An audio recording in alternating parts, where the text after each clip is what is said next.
Mais d'abord, les faits se sont donc passés peu avant 3 heures la nuit dernière. Des rafales de fusils d'assaut de type Kalachnikov ont été tirées sur 2 véhicules de direction du centre pénitentiaire de Vars en Isère. Les détails avec Vincent Abran et Grégory Lespinasse.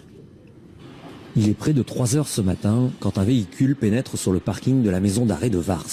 À son bord, 2 hommes cagoulés. L'un des deux sort du véhicule et tire une rafale d'armes automatiques de type Kalachnikov. La cible, des véhicules de la direction de l'établissement. Plus de 20 douilles sont retrouvées sur place par les gendarmes en charge de l'enquête. Et en direct du centre pénitentiaire de Vars, je reçois Pierrick Bawol. Bonjour.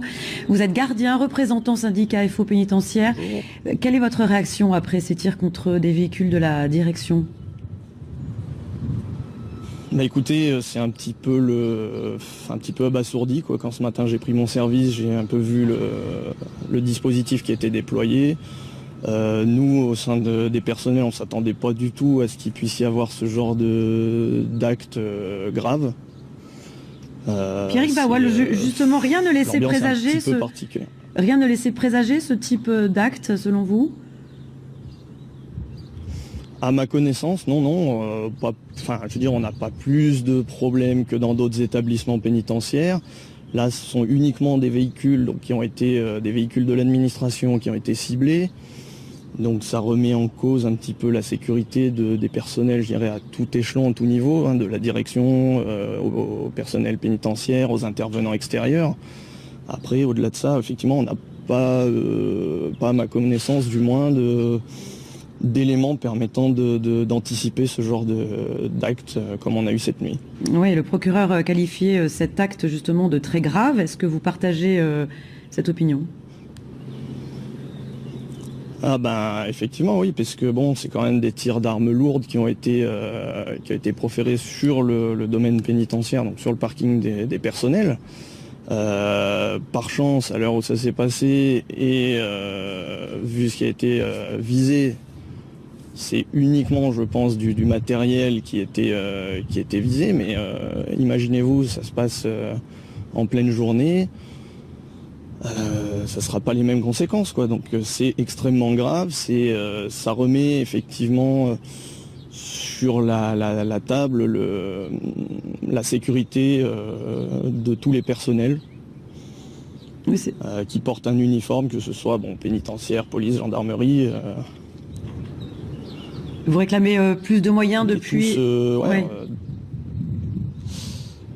C'est le nerf de la guerre, réclamer plus de moyens, effectivement, ça a toujours été le cas, on réclame plus de personnel, donc effectivement là il y a des campagnes de recrutement qui sont en cours. Malgré ce risque, j'allais dire, qui est rarissime, ce genre d'événement, c'est quand même pas notre quotidien. Merci. Bien heureusement. On fait un super beau métier, très humain, très social. Et au final, nous, on est juste là pour, si vous voulez, accompagner les personnes qui nous sont remises par la justice. On n'est pas décideur, on applique. Merci beaucoup. Rien ne justifie ce genre d'acte. Merci beaucoup, Merci en tout cas, Pierrick Bawol, d'avoir répondu à nos questions.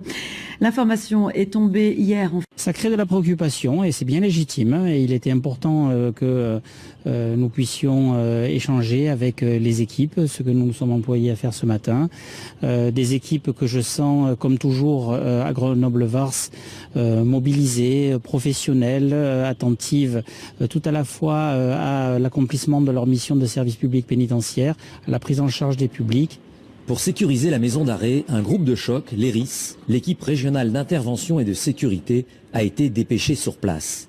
Selon nos confrères du Dauphiné libéré, une voiture qui pourrait correspondre à celle qui a été utilisée par les tireurs aurait été retrouvée à la tronche, entièrement calcinée.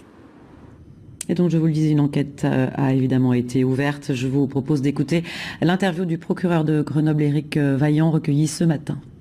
C'est un acte grave et particulièrement rare qui s'est déroulé cette nuit, cette fusillade au centre pénitentiaire de Vars. Si les voyous qui ont commis cette fusillade cette nuit pensent intimider La direction et la justice, ils se trompent, car ce type de menace, en réalité, renforce la détermination des professionnels à faire leur travail pour la protection de la société, pour la réinsertion des détenus en l'occurrence, et tout ça dans le respect des lois.